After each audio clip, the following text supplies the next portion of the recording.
I'm thrilled to welcome you today, Mr. Speaker, and I'd like to ask you, why don't those Tea Party folks like you? Maybe they don't know me very well. I have no idea, but they have in the past singled me out for special distinction. But I don't know. I think my record's good and strong, and we've had great results in Texas. Especially in this last session, I felt very good about the work we did. And you know, when you're in leadership, sometimes you're just going to not be popular with everybody. So, don't know exactly. Well, you know, the Tea Party folks right now are the movement behind this effort to shut down the government in Washington. And I'd like to ask you, do you think that's a legitimate tactic to use the threat of a shutdown to get what you want? Legitimate? If you imply by legitimate, are they following rules to get there, then I suppose it is. Is it wise? Time will tell. But we go through similar exercises here in Austin during legislative sessions where those who are in a minority on some issue or other use the rules legitimately, and others don't like it, but you respect the process and you try to work things out. I wish those in Washington would follow our example here, and that's, we have very, very big divides here on issues, very spirited debates here on tough issues, but we generally work them out, and we balance our budgets, we live within our means, and we have rules and processes here as well. But our results here are so much better than they've been in Washington that, get back to your question, is it legitimate? Probably is legitimate, but you hope the end result is going to be productive. Would you be in favor? I assume that you don't like Obamacare. Would you be in favor of this high pressure sort of tactic to get rid of Obamacare? I don't know. I'm so far away from Washington and the whole congressional scene that I don't know what I would do if I were there. And you're right, I don't like Obamacare. Most Texans don't like it. I think it's the wrong approach for our healthcare challenges in this country. I also think the federal government spends too much money. But it's undeniable that Washington can't come to grips with either of these issues, and they can't even pass a budget. Haven't for years. And I think that's a real shame for the country. Mr. Speaker, you've been called a moderate, which applied to drinking, I think is okay. Depends on the night. In Texas, though, that's sort of like the old L word, liberal. Do you embrace the term moderate? Is there anything wrong with being a moderate? Well, I don't embrace any term really, except maybe prudent, pragmatic. I don't run from those terms. I think those of us in leadership positions need to show some pragmatism, some prudence from time to time. And when you're in leadership, that means you have a responsibility to try to work things out. A lot of times the legislature acts in ways that I don't personally approve of, and or passes or doesn't pass legislation that I might like or not like. So I try to have an influence. I try to, particularly leading into the 83rd session, tried to build as much consensus around big, important issues for the state, the core responsibilities of government, education, water, more transparency in our budget. So I don't micromanage, but I try to lead, and I try to outline and put out for members the issues that are important to me and the issues that I think are most important to a very rapidly growing state. And I think our record's been good here. Well, let me ask you about that. Where do you think that you led? Where do you think you made a difference in this last session where you put a little bit of your own capital into it? Yeah, well, I think this is my third time to serve as the presiding officer of the House.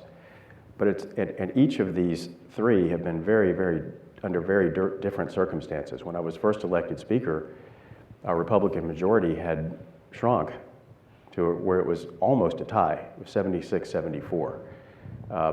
Then in 2010, in reaction to a lot of disagreement with the then new Obama administration, and some of the Tea Party, the early days of the Tea Party, I think really helped Republicans gain a supermajority in the House.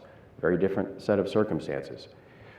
Then after redistricting and another 2 years, we ended up with a very strong majority of Republicans, but not a supermajority. So each time has been a different dynamic. But I've tried to stay constant in the way that I believe we should govern. And that's showing a respect for other members, regardless of party, show respect for the process, show respect for the institution.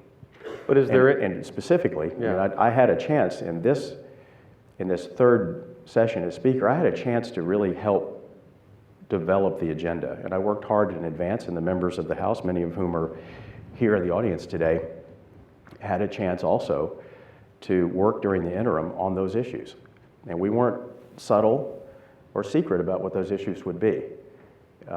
Education, we heard loud and clear from the education community, from parents of students all across this state, that our testing and accountability regime had gone too far.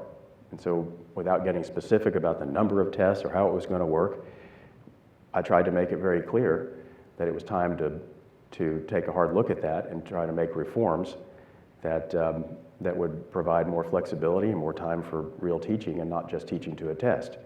I also made, I think, probably the number one priority going into this session, after a prolonged drought, it's affecting about 90% of this state, is our water plan that's been out there since George W. Bush was governor of Texas, but it's never been implemented. There's never been a plan to fund it. And with Chairman Alan Ritter, the Natural Resources Committee, working for a long time before this session began, pulling stakeholders together and working with business and others,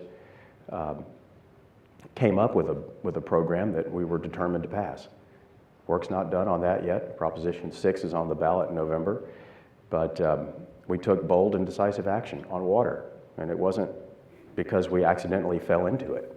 It's because we set the stage and said we were going to do this, committed to it. We're disciplined, we're focused. We also, coming after the very difficult session in 2011, where we had gone through a severe dip, a real hard recession, and we had to make some hard choices in our budget to pass a budget and to keep our government operating. But it exposed a problem that had been building for 20 years, and that's the issue of the dedicated accounts in state government that had been allowed to build up to almost $5 billion of taxes and fees taken from Texans, but not spent on their intended purposes. Drew Darby's in the front row over here. He worked very hard with John Otto and others to begin to roll that back. And I'm very pleased in one session, a problem that took 20 years to build to $5 billion, in one session, we've rolled back and reduced 20% of that. And there's a lot more that needs to be done there. So those were examples of the issues where we set the example, worked with key legislators who were committed to the same agenda, and we did well. We didn't do well on everything. I know Chairman Phillips is here as well this morning, a leader in transportation. That's a huge problem, a huge challenge in this growing state, mobility. And while we got something done in this last special session this summer, I think we have a lot more to do to address our mobility issues in the state. Well, I'm glad you brought that up. You know, Molly Ivins... I'm not sure I am now. Well, you know, Molly Ivins used to say that Texas is like Mississippi with good roads, but I don't think in Mississippi that I haven't heard anything about gravel roads in Mississippi. I may be wrong. Maybe they are converting roads to gravel. But what about that? I think when people saw that, they think, really, we can't do better than gravel roads? Well, Mississippi would probably love to have our shale play too, which has led to an enormous expansion of our economy. Our oil and gas economy has been hugely important to our economic success in the last few years, and our growth in population. Things are going well. It's not just oil and gas economy. We're a lot more diversified than we used to be in Texas, but there's no doubt that right now the hot oil and gas and technology economy is hugely important to us. It also brings challenges. These roads, these rural roads that were never meant to be used the way they are, with these very heavy trucks, and as many as there are tearing them up. Now, has TxDOT acted appropriately and responsibly in addressing that problem? I don't think so. A lot of members of the House who represent those areas don't think so either.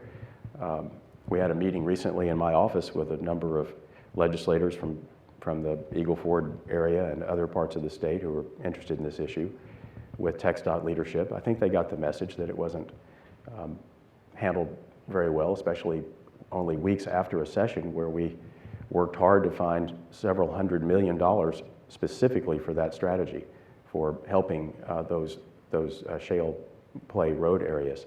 And then the first shot out of the box when we leave the session is, oh gosh, look, we have 83 miles and we're going to throw gravel down. So not a very popular move. I think they've heard us loud and clear. They've taken a step back and are trying to assess what their alternatives are. Well, what did you tell them in this meeting? Told them it wasn't acceptable, and that they ought to take another look at how to handle that. There was also another misstep I think they made when they talked about this turnback program where they were going to give some roads back to local entities without communicating with those local entities. All of our phones were ringing off the hook, mine included from my district. Very concerned about what that meant and whether there was time to accept responsibility and maintenance of certain roads that had been TxDOT responsibility for a long time. So I think in TxDOT's case, as much as anything, it's better communication, giving a little bit more notice about some of these proposals instead of just rolling them out there and watching them blow up. Well, now my understanding is that on the gravel roads, it was a 60-day delay. Is that correct? Is there any others? I mean, are they going to pull back on this gravel road thing? I don't know what they're going to do, but I hope it's something other than what they announced originally. Well, do they have enough money, though? They say that they need way more money than the legislature gave them. So, I mean, isn't it partially the legislature's fault as well that the legislature has not had the will or the wherewithal to give them the money they need? Well, probably a little bit, but I don't think you can say accurately that we didn't have the wherewithal to do it. Drew Darby sitting up here on the front row. We had the votes in the House to address some of our transportation issues, but we also had a governor in the middle office who said, don't bring me any bill that has revenue attached to it.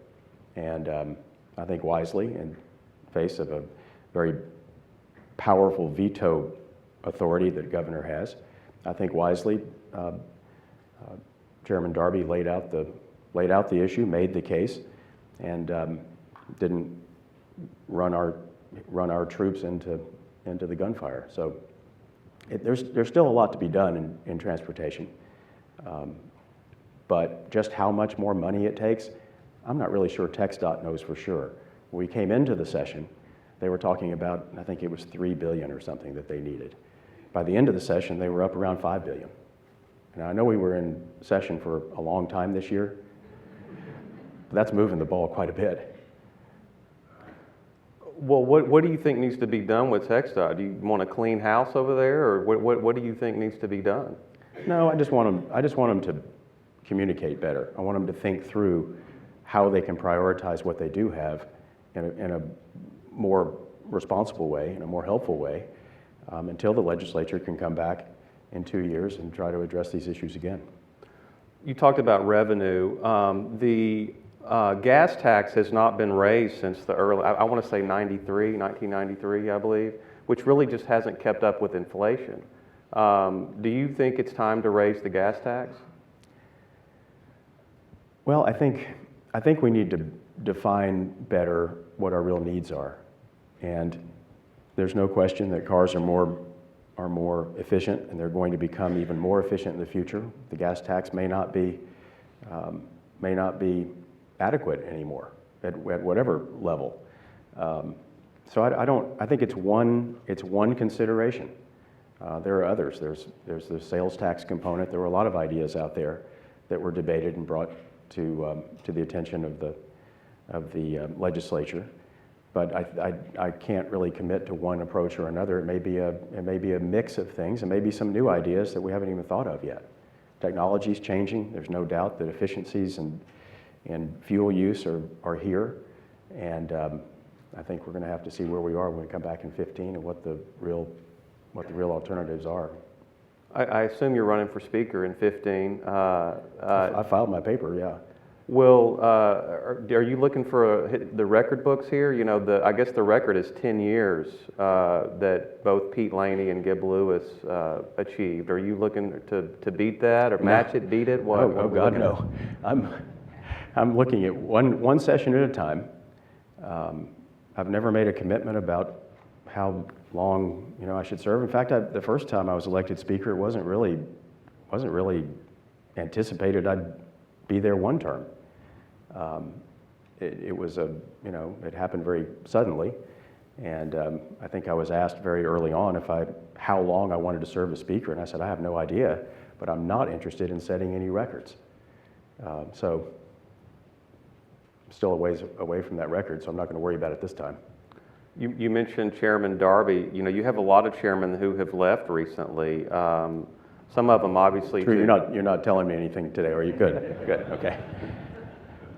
Some of them obviously are seeking higher office, but some of them are not. Why are so many chairmen leaving? I think take them case by case. Some are running for higher office. I should say other office, and some are electing to spend more time with their grandkids. Bill Caligari, I had a very long talk with. He announced his decision to retire on his 72nd birthday. If he had served one more session, he would be 75 at the end of that session. He's got a bunch of grandkids. He's missed a lot of family time, a lot of business opportunities. And so you take it case by case. Rob Orr, same thing. Had a long talk with him. He liked serving the legislature. He said it's just time for him because he had great business opportunities and not enough time to pursue them in support of his family. So case by case, I'm told that historically the turnover is really not that high right now. And last session, we've forgotten what normal is. Last session we had 40-something new members in the House, and 43 new members in the House. And one of them sitting right here. And in the session before that, it was relatively high. About half the House has turned over since I've been speaker. And so I think we're going to see probably more normal turnover rate this time. And I don't think we're anywhere near excessive turnover at this point. And with some chairmen retiring, that's opportunities for others. And we have all these new members that are looking to make their way and where they're going to specialize and where they want to fit in the House longer term. So I'm used to constant change, and I think the House will do just fine. That's got to be a hard thing, giving committee assignments, because it seems like nobody's ever completely happy. How do you balance Including that? me. What's that? Including me. Yeah. I mean, it's extremely difficult and complicated. You've got 30-something committees and 150 members, and they each are on a couple at least, and some other committees that are procedural, and there's just so many tens of thousands of combinations. You're never going to get it exactly right. There's also the issue of seniority that's used in committee assignment process, and so some of the members are self-selecting their committees, and you have to try to balance it. I've tried to balance geography and gender and party, and just there's so many different facets to it that it's hard to get it exactly right. But I think we've done a pretty good job of finding the balance, putting some members out of their comfort zone, putting them in positions to lead committees they probably weren't that interested in. But in every single case I can think of, the members have stepped up, and it's a hard task, and you try to get it right. It's never going to be perfect, but I think the results of the House in the last few sessions have been remarkably good. There's been a discussion on the Senate side, I guess, but mainly because of the very competitive Republican primary in the lieutenant governor's race, about Democrats being elected to, or being selected for committees, despite the fact that the legislature is largely Republican. Why, as a partisan Republican, why even have bipartisan division of chairmanships, and do you want to continue that, and why is that important? We will most definitely continue it as long as I'm Speaker. We don't want to devolve into Washington. Washington is divided by aisle. If you're in the minority party in the Congress, you have very, very little say. I don't want to see that happen here. I like having a strong Republican majority. I don't think we have anything to fear by debating issues and giving Democrats some stake in the game. And they have votes. They were elected by some constituency just like we were. And if you let the process work and you trust the members' judgment to represent their constituents back home, it just works out. And I'd like to see Washington become more like Texas rather than the other way around. Lieutenant Governor Dewhurst was criticized in some ways, I guess, by saying that the Democrats did not have very important committee assignments. Do you look at your committees and think that, well, gee, I'm going to give the less important committees to the Democrats? Do you do that?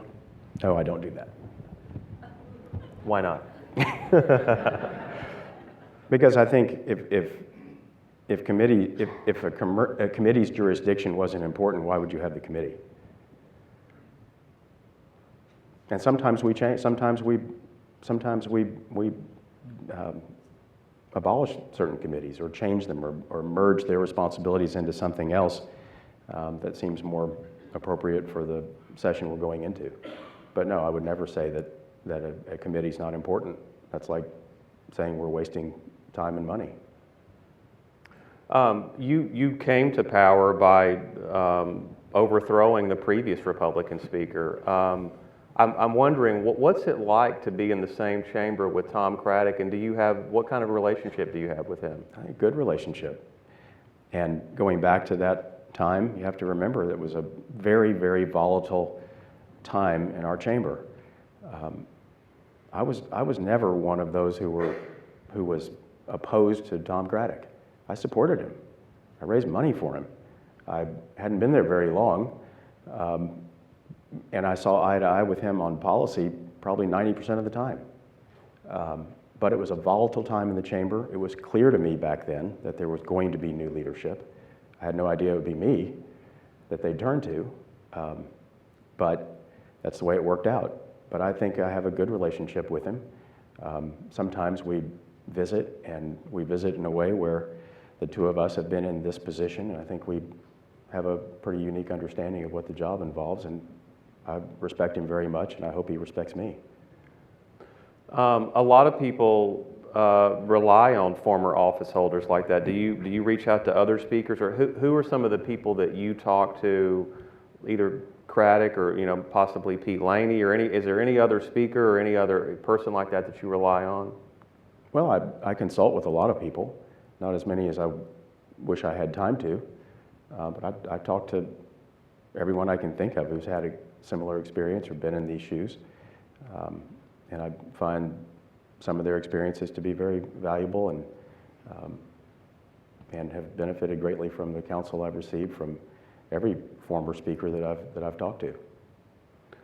Your family is in the gambling business and racehorses, and you've been pretty clear that you have recused yourself from any issue involving gambling in the house. But I'm wondering, how do you feel about it personally?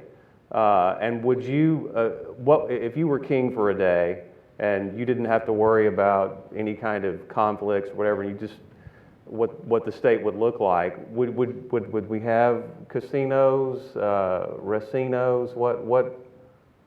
What would you like to see there? Or what would Texas look like? Well, since nobody else in this room is willing to make me king for a day, I don't know. I have been very, very, very clear that I don't touch gaming issues. I'm clearly not philosophically opposed. I grew up in a family where my grandfather used to take me to out-of-state racetracks where he had horses in New York and in Chicago and New Orleans, and I love that game. I still have a passion for horse racing, always will. Wish we had a better stable, but as far as policy in the state goes, I've stayed clearly and far away from it. And since I've been Speaker, there hasn't been any kind of gaming bill that's come even close to getting to the floor. So I don't know what it ought to look like. I don't know whether some of the expansion of gaming in our surrounding states that continues at a very rapid clip will impact whether or not we ever expand here. I have no idea, but as long as I'm Speaker, I'm going to continue to stay as recused as I can from that issue. Well, when you do look at around, it's almost like directional drilling into the state. I mean, every state that touches Texas is just sucking gambling dollars out of the state of Texas. And a lot of people say, why can't we get some of that? Maybe TxDOT ought to put the gravel up there by Louisiana.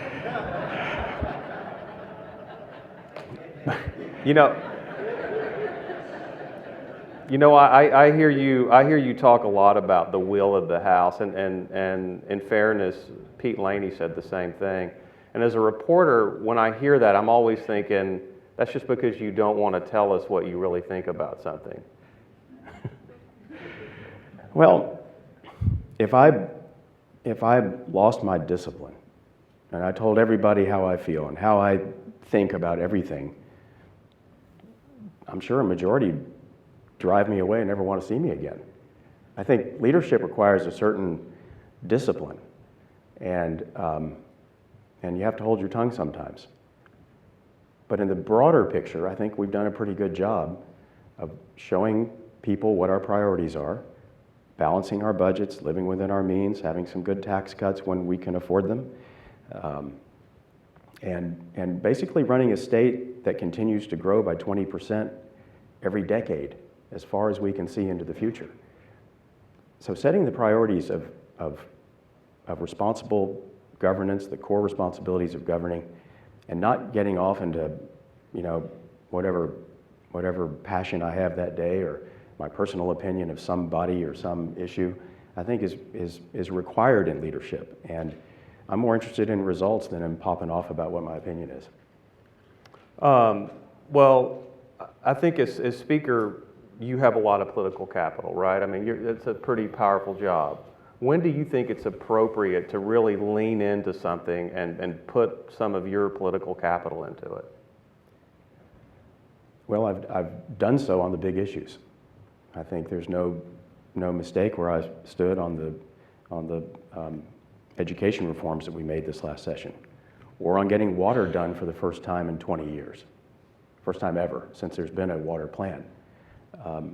So look at the results, and I think I can stand pretty resolute in saying that I had a hand in those big issues. I stay focused on the big things.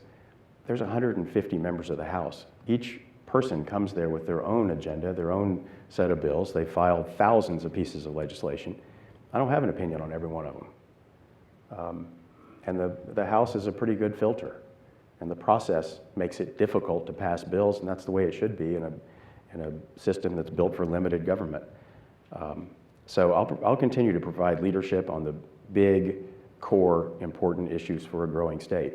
I was in Dallas earlier this week, and I foolishly pointed out that Texas in the next 10 years is going to grow by another Houston. I got booed, but it's going to happen, and we ought to be prepared for it. Well, let's talk about one of those big issues that everybody's talking about right now, which is Obamacare. We hear a lot that, particularly from Republicans, that Obamacare is bad, that it's going to take jobs away.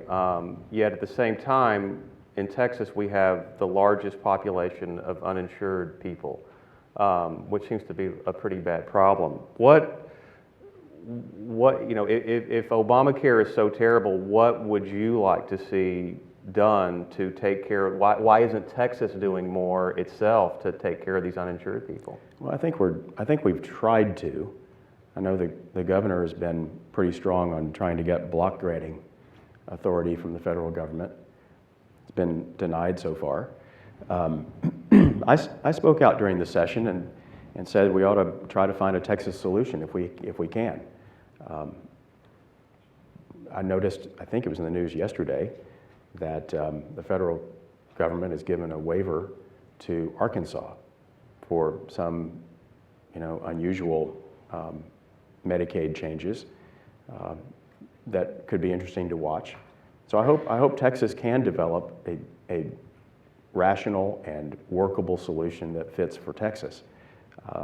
Doing nothing, if Obamacare is implemented, doing nothing won't really fix a lot of the problems that we have, in my view, and I think are going to cause tremendous strain on employment in our business community. I think it's going to be very, very difficult for us if it goes as currently designed. So I hope Texas can find a solution that makes sense for us and helps our economy, helps our people. And coming from a community that has a large county hospital, the costs are still there. The costs are still there for the uninsured. It's just a matter of who's going to pay for it. And sick people will continue to be sick. They'll continue to be treated. And I hope we can find a better way to deal with it.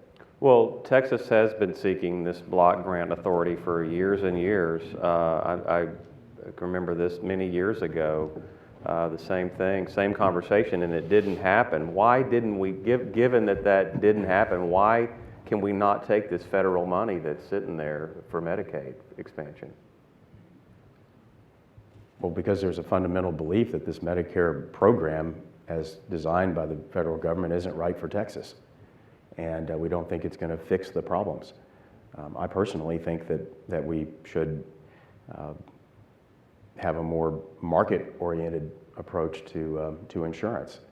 And personally, I think a better approach, and we're a long way from that, but if I were king for a day, Jay, I'd go to Washington and I'd develop an insurance plan program for individuals where the tax credits that are given to employers are given to individuals instead, and make it more of an individual market responsible approach. But it doesn't look like that's going to happen in the near term. Well, let's talk about the near term and the next legislative session coming up. What do you talked about water and transportation for the last session. Is that going to be, what's going to be your priorities for the next session? Well, we'll get more clarity on that when we issue the interim charges in the next month or two. Education is always going to be fundamental to state government, and seeing how the large reforms we just passed and are being implemented this year, how they're working is going to be critical. What else we should be doing in education in terms of perhaps funding, depending on court cases and how schools operate this year and next, are always going to be, I think, very important. So education is the biggest thing we do in state government. And so you can count on education being a big one. And any other issue that impacts or that we need to be responsible about as we prepare for this huge growth, the 5 million more Texans we're going to have in the next 10 years. So anything that has to do with infrastructure, with resources, with hopefully expanding the economy so that we can have the opportunities that have attracted so many people here in recent years continues. Mm-hmm. Leading up to the, in 2009 and 2011, there were some attacks on your Jewish faith. And one member... A-tax, not T-A-X, right? Correct, Okay, good. correct. Attacks. Okay, good. And one member... I'm not in favor of either one, by the way. But one member of the State Republican Executive Committee said, and I'm going to quote here, "We elected a House with Christian conservative values. We now want a true Christian conservative running it. Whatever happened to that guy? I don't know. Fortunately, I haven't heard from him lately. But I don't know. I mean, it was disappointing to hear that kind of thing, but so much more positive and uplifting to see that our system really works and that we have good people in the legislature who don't apply a litmus test of religion to leadership positions. And that's protected in our Constitution, and it works. And I couldn't feel better about how that's not been an issue. I've not let it become an issue. The members don't consider it, and they're going to have some kooks out there that don't have respect for other people or their beliefs. That's just the way it is. But they're in such a small minority that I'm continually uplifted by the fact that they are very, very, very few. Do you expect that your enemies, so to speak, are going to come after you again in the next session and try to put a speaker candidate forward? Well, I try not to make enemies. I have some opponents. That's natural when you stake out a position and you say this is how we're going to do something.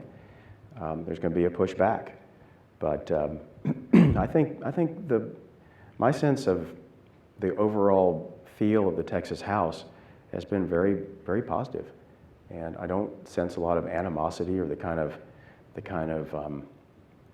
upheaval that it takes to demand a big change in governance. Now, I'm not the only person that could do this, but I think showing some humility and respect for others and continuing to work for good results the way we have, I suspect that we'll be just fine. And I'd also point out that our leadership in the House that I believe led to some very good results in this last session, the stability that we brought into this last session. When our governor and lieutenant governor both in the last cycle thought they might not be doing the jobs they came back to do. In this cycle, you're seeing, well, definitely we'll have a new governor, we'll have a new comptroller, we'll have a new attorney general, new land commissioner, a new agriculture commissioner. It's the largest, for certain, change in state leadership in 20 years at least, I think. So I think the stability and the focus on fundamentals in the House, stability of leadership there, I think will continue to mean good things for the House and I think good things for the state. One of the things that's happening in the House right now is this Wallace Hall, possible impeachment proceedings against Wallace Hall, member of the University of Texas Board of Regents. Why should he possibly be impeached? Why are we here? Well, I don't know that he possibly should be. And that's a determination I've asked a brand new committee, sort of an experimental committee on transparency, to take a look at, to investigate. We were in the final days of session or special session, I can't remember which, and the chairman of the Appropriations Committee delivered to me these articles of impeachment, and I had a decision to make. The obvious decisions were either to throw it in the trash can and forget about it, or to refer it to the House for a judgment. Now, I didn't feel comfortable with either one of those approaches, so we decided on a different way, to treat it seriously, to take an in-depth look, to do an investigation that I hope is fair and thorough, and at the end of that, we'll see what the recommendations are, and then we'll have a decision to make as a House. But these impeachment proceedings, these impeachment charges are very, very serious, and they occur, probably once a century. So we're going to treat it appropriately. We're going to treat it very carefully. We're going to treat it with the attention that it deserves. And I have no idea where it's going to go. The House committee hired an attorney named Rusty Hardin, who has quite a reputation for dealing with difficult issues. And I think he'll do a good job. I met him once, met him with the co-chairs of that committee, and I said what I just said here. I want a fair and thorough and complete investigation, and wherever the trail leads, that's where we'll go.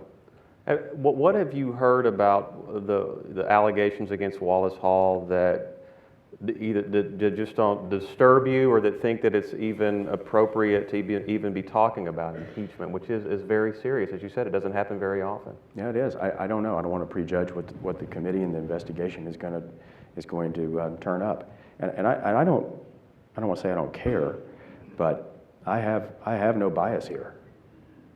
I don't care whether they give the guy the Medal of Honor, or whether they hang him from a tree.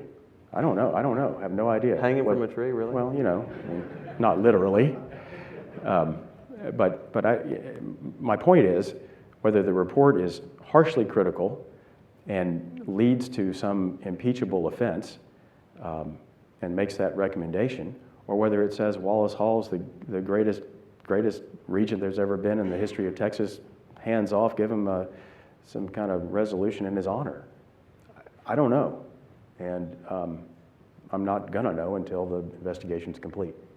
He's made some pretty serious allegations himself against members of the legislature, including of the House of Representatives, and that including allegations that members sort of use their influence to help get relatives and friends into the University of Texas Law School. What about that? Is that happening? You'll have to ask the university about that.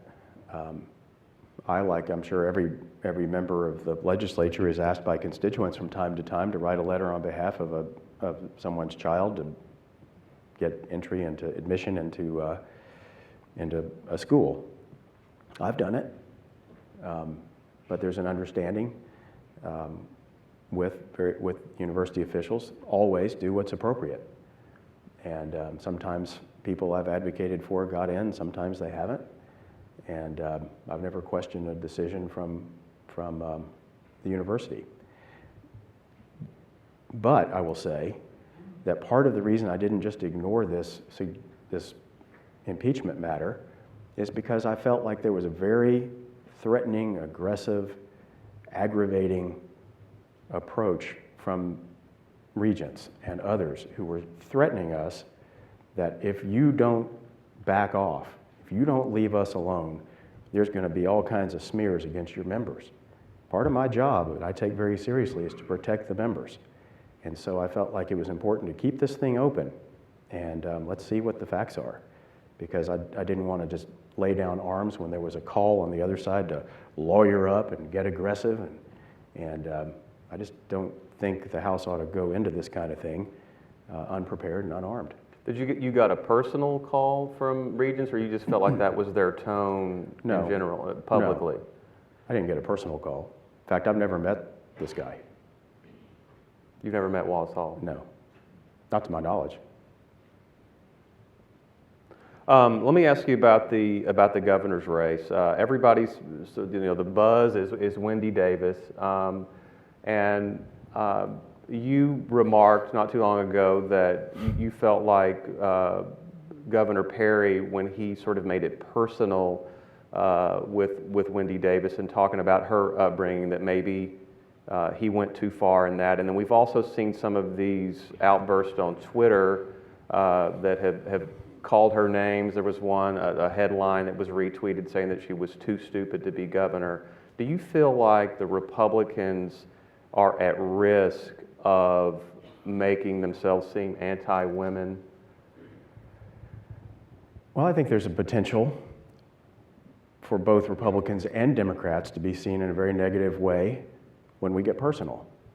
And I happened to see something on television yesterday that I wish everybody had seen.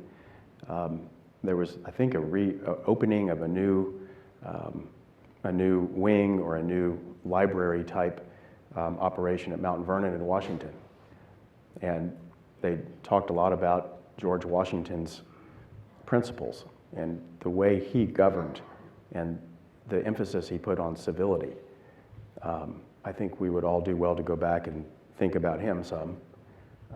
And sometimes in politics today, things get overheated, and I think that's a shame. I try to, as best I can, and I have my lapses at times, but I try to keep things calm and not to get personal.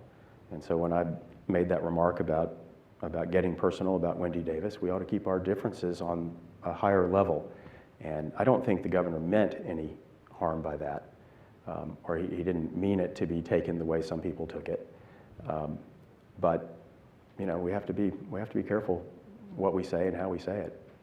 I think we're getting ready for audience questions here in just a minute. I have one more question, though. I want to ask you about, and it's sort of related to this last question, the thing that really propelled Wendy Davis to stardom were this legislation further restricting abortion. And I sort of got the feeling, I guess, that you weren't really, that obviously that got through both the House and the Senate.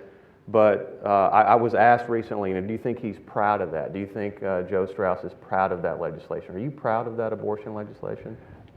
I'm very proud of the way the House dealt with it. Extremely volatile. 275,000 protesters showed up at the Capitol this summer. Very, very passionate on both sides. The bill passed with, I think, 106 votes. Clear indication of how the House felt about it. Governor placed it on the call. We dealt with it, and I think a very responsible, methodical way, and we didn't fall apart. And so I'm most proud of that. Again, my priorities going into the session were very clear. They were the big issues that affect a rapidly growing state. It was education, transportation, water, transparency in our budget. The more volatile issues have never been the ones that I focus on. I hear that, and I think your heart wasn't necessarily really into that whole abortion restriction legislation. I didn't want to be there all summer for anything. But we were, and the governor put these items on the call, and I think we dealt very responsibly with each one of them. And the House performed, I think, very, very well on some of the most contentious issues of the day. I'll remember for a long time when we passed that legislation after an all-night debate, came back in early that morning, and the leaders on both sides of the issue were smiling. I mean, they knew it had been fair, respectful, and I think handled appropriately.